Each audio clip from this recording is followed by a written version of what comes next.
Hi, I'm Paul Friedman, founder of the Marriage Foundation. Today's topic is one that is dear to my heart.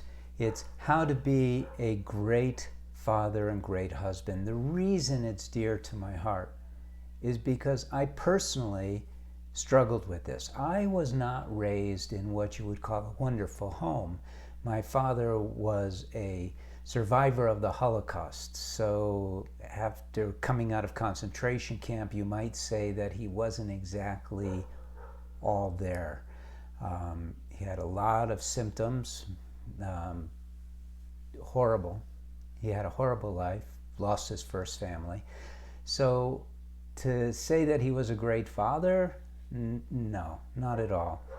And he married my mom, who was an immigrant, and she married a Holocaust survivor. So, I didn't have a great upbringing. I had to learn how to be a great father and a great husband. And I didn't learn by doing, and I didn't learn by reading. I learned by applying the very same principles that have been saving marriages that we've been helping with at the Marriage Foundation. I was a divorce mediator before I became a marriage saver. And so at that time, I actually believed in divorce. And I actually thought that fathers were breadwinners. They should make the money, come home, spend some time with the kids who were all put together by mom and blah, blah, blah. There is no model out there that's really great. Now, there are some religions where the parents are really considered really good. And I've looked at those when I was first starting to look at this whole picture. And I'm not going to name the religion because there's more than one. But the thing about those particular religions that are so family oriented, that the children are raised, the wives are nurtured in, the husbands are taken care of in a bigger family. So it's like a community. So the standard rules of operation don't really apply to most of us.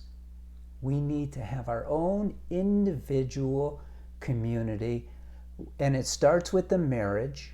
This is the great husband part. It starts with the marriage. That's the inner core of the family. And it should be an impenetrable barrier between that core of you and your wife and then your family.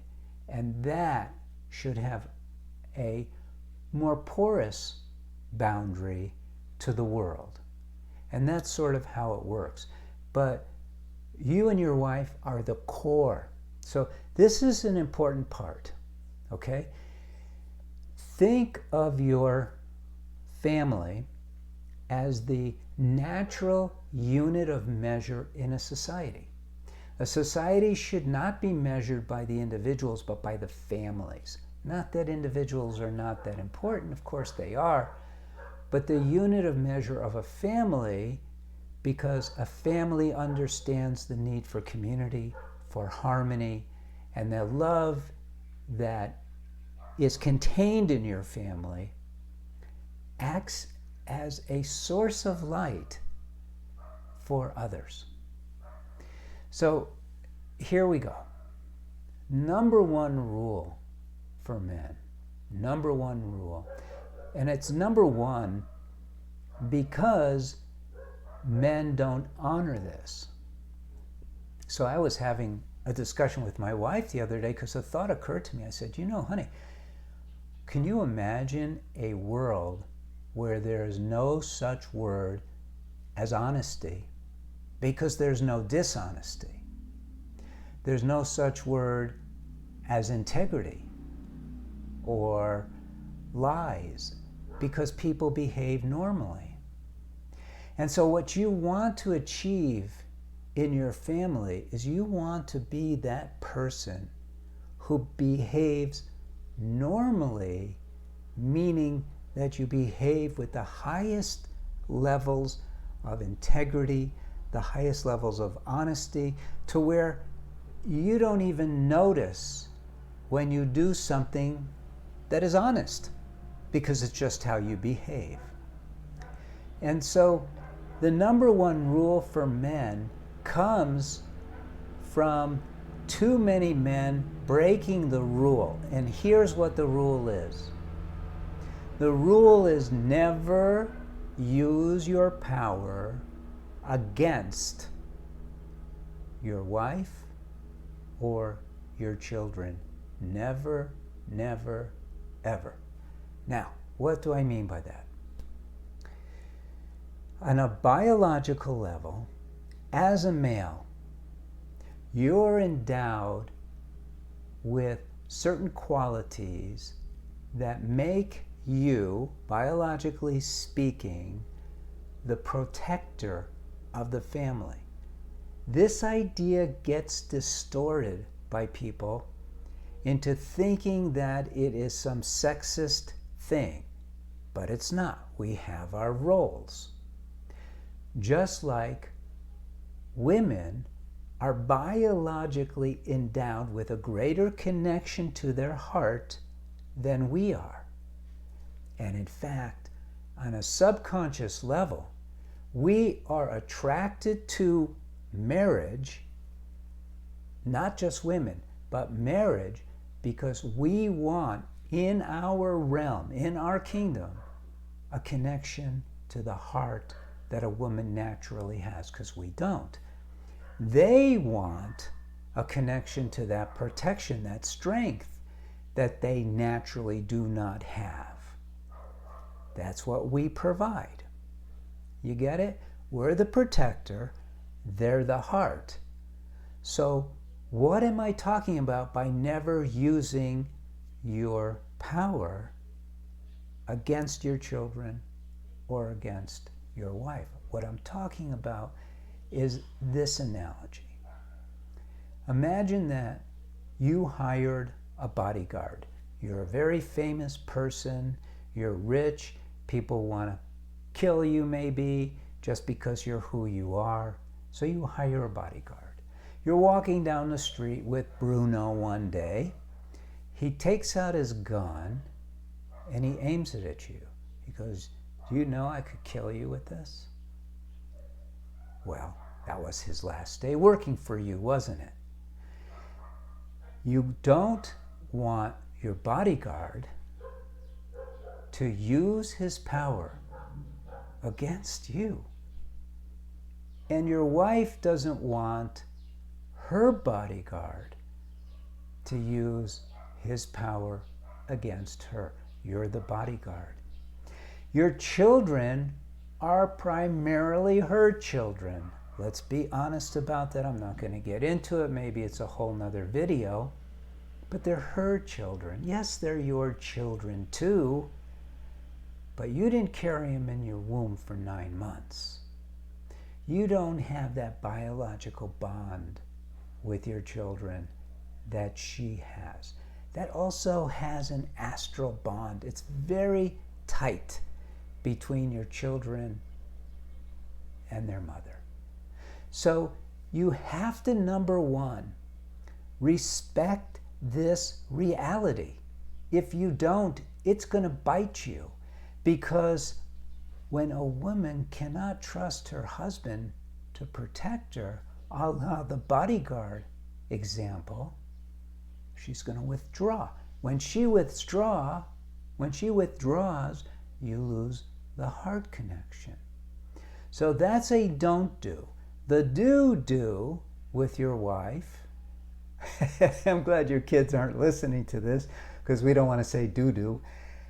The do is to give your wife that space where she feels completely 100% secure in your presence all the time. All the time. Because Bruno may be a great bodyguard 99.8% of the time, but the moment he pulled this on you, he could have been your bodyguard for 15 years. But the moment he does that, he's out of there. Now, your wife's not going to necessarily leave you for this, or there'd be 90% divorces, but it screws up the marriage. It screws up the relationship, because then she can't open up her heart to you, which is the main thing that you want. Now, your children to be a great dad. So the do is be loving, supportive, and aware. Be aware. Now, your children, think of them as like you're a king. And these are the children of the queen, because you're not always around. So number one, be very supportive of their mother.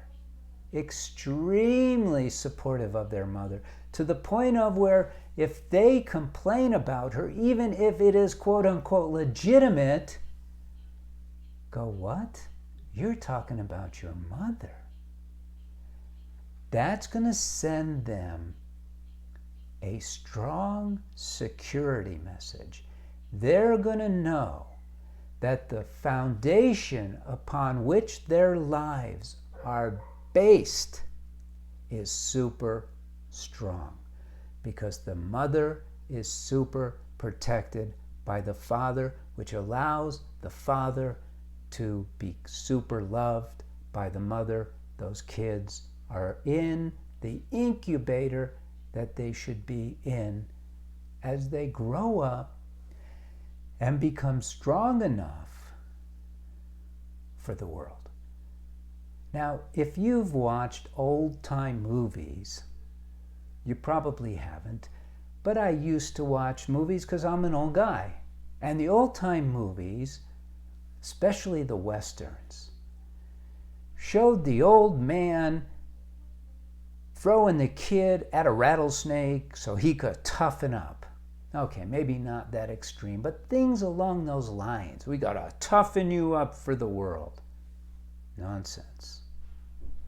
You can't weaken yourself and be stronger at the same time.